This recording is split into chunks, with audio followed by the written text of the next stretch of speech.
तर CO2. तर या सर्व घटकांचा जेव्हा एकत्र येतात प्लस यामध्ये हे 3 घटक आणि 6 निष्क्रिय वायू या सर्व घटकांचा जेव्हा समावेश होतो तर या सर्व घटकांचा समावेश झाल्यानंतर आपल्याला नैसर्गिक संसाधने भेटतात. नैसर्गिक संसाधनांच्या स्वरूपात आपल्याला हवा भेटते. हवेमध्ये हे सर्व प्रकारचे संसाधन असतात. नायट्रोजन सर्वात महत्त्वाचं. त्यानंतर ऑक्सिजन शिवाय तर मानव जगू शकत नाही. सजीव कुठलाही म्हणजे प्राणी जगू शकत नाही. त्यानंतर कार्बन डायऑक्साईड ही महत्वाचा आहे. का बरं महत्वाचा आहे? कारण झाडे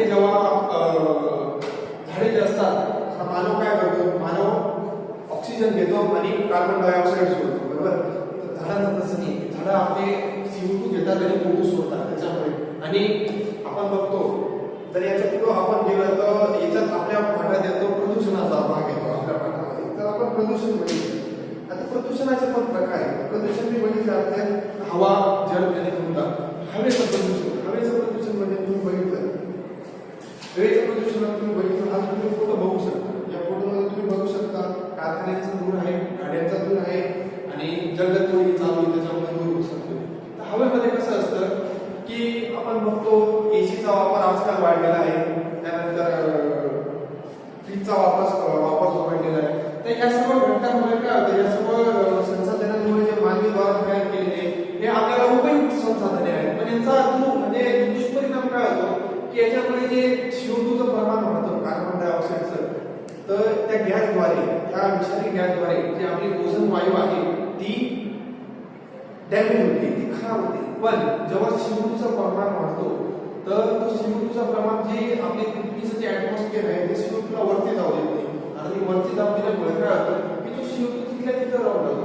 तिथं राहण्यामुळे जी उष्णता असते, आपण त्याचं उदाहरण बघितलं बाष्पीभवन, तर ती उष्णता असते ती आपल्या वातावरणाच्या वरती ते CO2 जाऊ देत नाही. ते CO2 ला वापस टाकून ती जे उष्णता असते ती आपल्याला येते आणि त्याचा जो दुष्परिणाम आहे तो मानवांना भोगावा लागतो, मानवी जीवनाला भोगावा लागतो.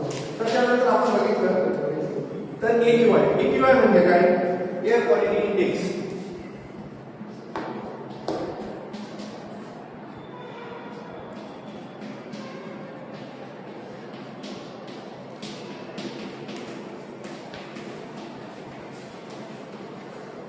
एअर क्वालिटी इंडेक्स AQI असं म्हणू शकतो आपण नवीन तंत्रज्ञान आहे की त्याचं जे काम आहे ते हवा किती छान म्हणजे हवेचं प्रमाण किती शुद्ध आहे हे म्हणून. AQI चं जर प्रमाण बघितलं तर 1 पासून 1000 पर्यंत आपण एक उदाहरण घेऊया. 1 पासून 1000 पर्यंत. 1 पासून 1000 पर्यंत.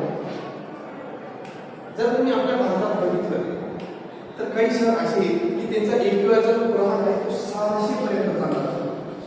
600 पर्यंत गेल्यानंतर ती जी हवा असते जे आपण सोसतो, जे ऑक्सिजन घेतो, तर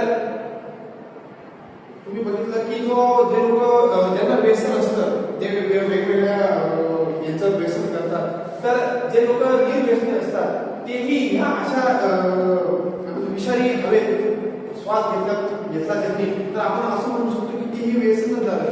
कारण ते लोक व्यसन करत नाही पण ते हवेचा जे घटक असतात ते मानवी शरीरात जातात आणि त्याचा खूप मोठा दुष्परिणाम मानवाला भोगावा लागतो. पुढे जाऊन की त्यांचे फुफ्फुस वगैरे असतात ते खराब होतात. त्यानंतर तुम्ही बघितलं जेवढं AQI कमी तेवढी हवा शुद्ध. जर 6 AQI असली तर ती हवा 4, 5, 7 सगळ्यात शुद्ध मानवासाठी. ससा आपल्या मालेगावसारख्या शहरात बघितलं तर 170 आपल्या मालेगावात AQI आहे, तेही नॉर्मल खूप खराब आहे. त्यानंतर पिण्याचं जर पाणी बघितलं आपण पिण्याचं पाणीचं प्रमाण जे आहे ते 0.3% आहे, बरोबर. बर्फाचं प्रमाण बघितलं तर 2.7% आहे आणि जर समुद्राचं प्रमाण बघितलं 97% आहे. आपण आधी चर्चा केली की जे समुद्राचं पाणी आहे ते 97% असल्यामुळे आपल्याला पिण्याच्या पाण्याचा लाईफ नाही, आपण ते पिऊ शकत नाही. का बरं? त्याच्यात ते पाणी खारट असतं. तर जर आपण जमिनीचा थर बघितला तर जमिनीचा जर थर बघितला तर थराचा जी रचना असते ती कशी येते? ही आपली जमीन आहे, बरोबर. ही समजून आपण जमीन सर्वात आधी जमीन याला म्हणतात कुतीत थर.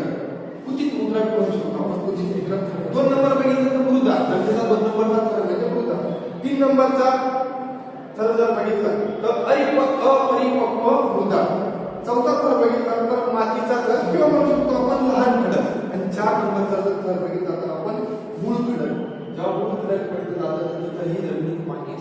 तर काय होते की वेगवेगळे खडीकरेशन वगैरे झाल्यामुळे तो थर असतो तो पहिला दुसरा तिसरा चौथा पाचवा थर ते काढून तिथे संसाधने वापरून आणि अक्षरशः ते खडक लागून तिथं खडक लागल्यामुळे काय होतं पृथ्वीचं जे समतोल आहे ते निसर्गाने आपल्याला रचना करून दिली ती रचना बिघडते ती रचना बिघडल्यामुळे आपल्याला त्याचा दुष्परिणाम होतो तर या सर्व मुद्रांचा थर म्हणजे जमिनीचा थर आहे तर या ठिकाणी आज आपण शिकलो आहोत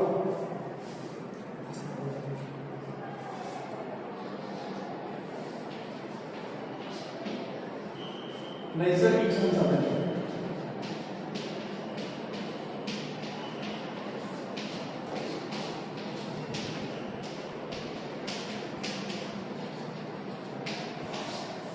हवा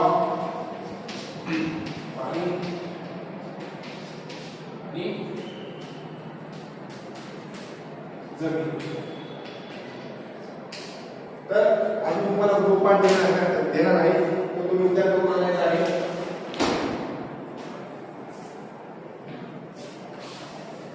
अजून गृहपाठ आहे तुम्ही करून आणायचा आहे हवा पाणी जमीन हे बहुमोल संसाधने का आहे हे तुम्हाला